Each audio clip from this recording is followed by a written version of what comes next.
Hello everyone and welcome to Philosophication, Lonely Beard Edition. You might be wondering where Michael is, and if you listen to episode 3, you'll know that he's currently on detachment, doing cool Navy stuff in an undisclosed location. I know where he is, but I can't tell the internet, so he'll tell you all about it when he gets back. But in the meantime, I had a couple things on my mind that I thought were worth talking about, so I thought I'd record a little one-off episode and talk about that. I'm putting this in a separate playlist called The Lonely Beard because I have a beard and I'm lonely without the ginger. So just in case I want to do more of this in the future, I'll have a place to put it. So the first thing on my mind is something that I think I've known for a while, but has become more starkly obvious to me since this whole Brett Kavanaugh fiasco went down. So I think just about anybody who's been paying attention lately knows that at this point America is more polarized politically than we have been in a while, certainly in my lifetime and maybe longer than that. And that's not just my opinion either. There have been studies that show this, and I'll link one of those down in the description from the Pew Research Center.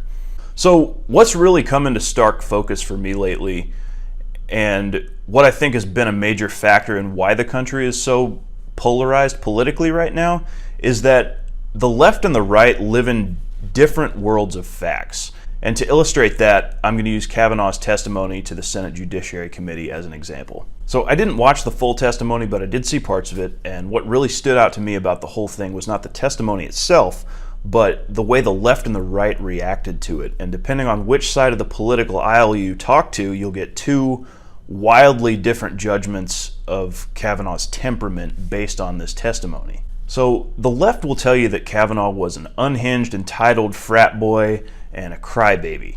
And the right's view is that he was righteously indignant and passionate in defending his good name from evidence-free accusations.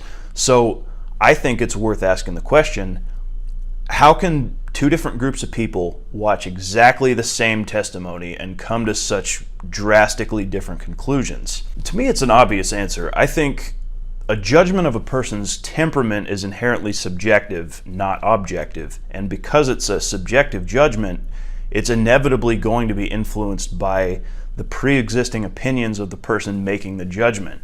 So I highly doubt that many people, if anyone, change their minds about Kavanaugh based on that testimony. I think just about everyone was making a subjective judgment about his temperament based on what they already thought of him beforehand for political reasons, whether they're on the left or the right. But the thing is, both sides see their subjective judgments as facts. So to the left, it is a fact that Kavanaugh is an unhinged, entitled crybaby, and to the right, it's a fact that he's a good, upstanding man who's done nothing wrong. So those things aren't actually facts, they're subjective judgments. But the important thing is that both sides see their own subjective judgments as fact. So these are the two different worlds of facts that the left and the right live in, and both sides will use their version of the facts to conclude different things.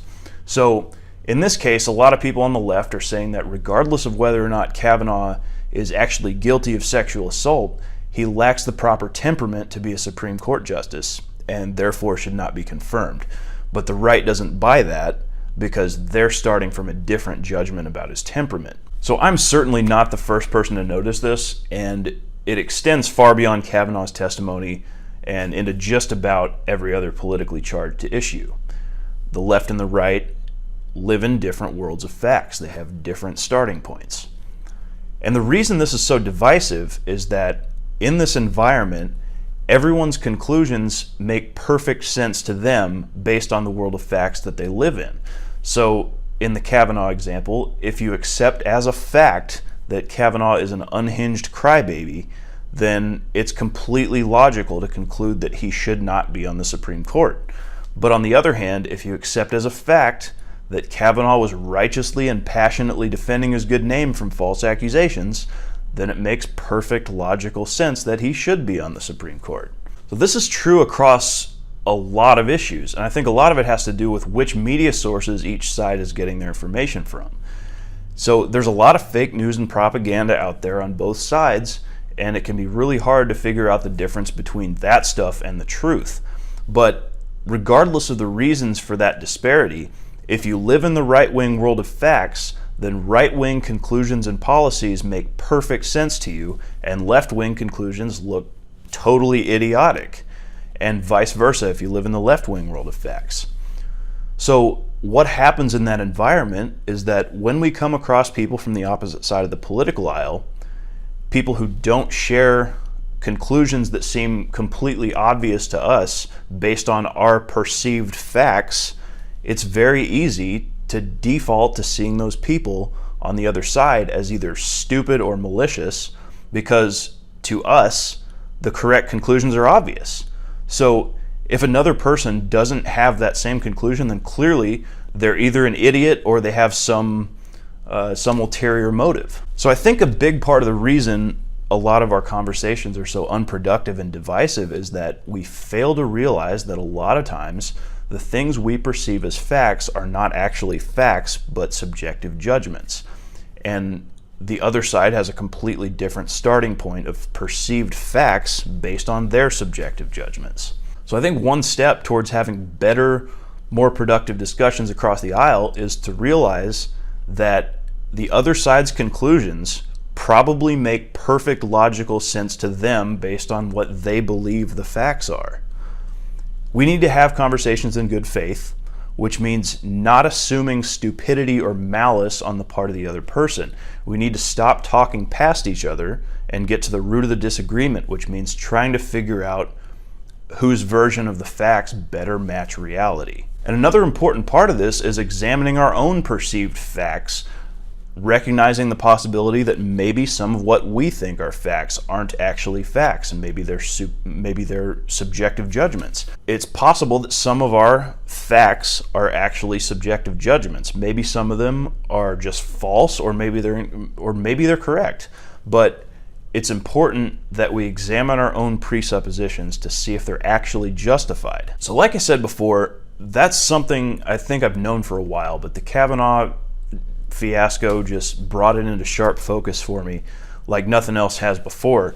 So I thought that was worth talking about and something worth considering for people on both sides of the political aisle looking to have more productive conversations with each other. Now, the other thing I want to talk about is something that might make me sound like a little bit of an alarmist, and I really don't mean to be, but here it goes. So with all the polarization in the country today, I've heard some people, political commentators, on regular media and more alternative media like YouTube and podcasts, or just regular people on social media. I've heard a lot of these people throwing around the idea of a second American Civil War sometime in the near future. Now, you might think that's ridiculous, or you might think it's inevitable. I'm not here to speculate on what I think about that right now. For now, suffice it to say that it's an idea that I've heard being talked about lately. So what I've been thinking about is, what if it did happen? What if we actually had a civil war across the country? And I've been thinking about that and asking myself what I would do. What would I personally do if that happened? So when it comes to politics, I strongly object to being pigeonholed. So our political climate causes people to ignore nuance on the issues, and it tries to force everyone into this binary of left versus right, and I find myself constantly resisting being forced into that binary and trying to see the nuance in things. And if you listen to the first few episodes of Polarization, you'll hear Michael and I talking about that pretty regularly. So the point is that I think both sides get some things right and some things wrong, but I absolutely do not sign on wholesale to either side's agenda. So my first instinct in a situation like that would be to stay neutral, because I have significant principled disagreements with both sides. So it seems to me that when you fight in a war, you inevitably end up fighting for everything that your chosen side is fighting for, whether you agree with all of those causes or not. So think of a regular Confederate soldier in America's actual Civil War. So I'm sure that there were lots of Confederate soldiers who signed up to fight for noble causes, for noble individual reasons like camaraderie with people that they knew, or to defend their state from what they saw as northern aggression, or even for more idealistic reasons like states' rights. But whether they liked it or not, the Civil War was also about slavery, at least in large part. So whether an individual Confederate soldier agreed with slavery or not, he took at least some small part in fighting to defend slavery, because that's part of what their army was fighting for. So if I have significant disagreements with both sides, would I be able to pick a side?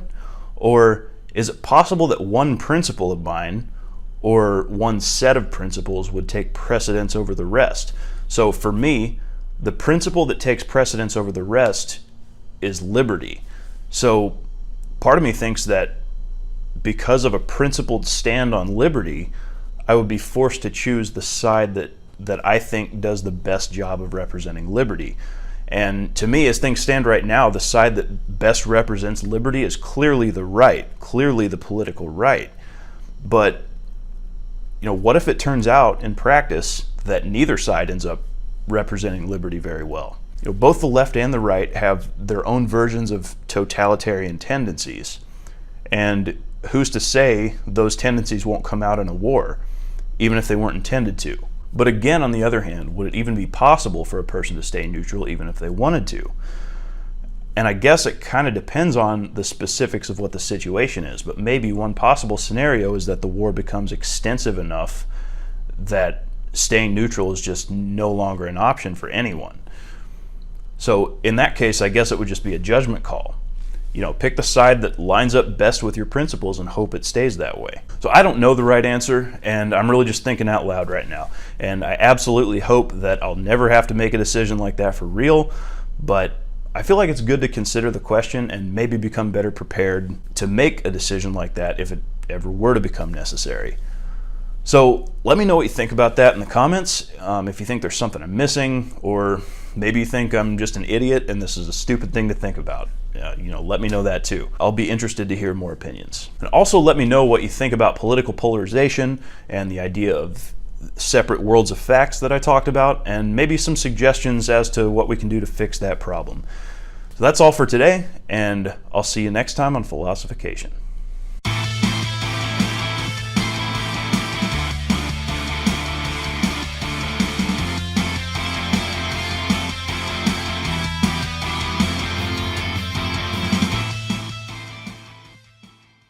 If you like the show, there are many ways you can support it. You can talk about it on your own blog or podcast, you can share it on social media with your friends, or you can leave a rating or review on iTunes, Stitcher, or wherever you happen to listen to it. If you're watching on YouTube, you can subscribe to the channel and hit the thumbs up button if you like this video. Or if you really like us, you can support the show directly by going to patreon.com/philosophication. Thank you so much for your support.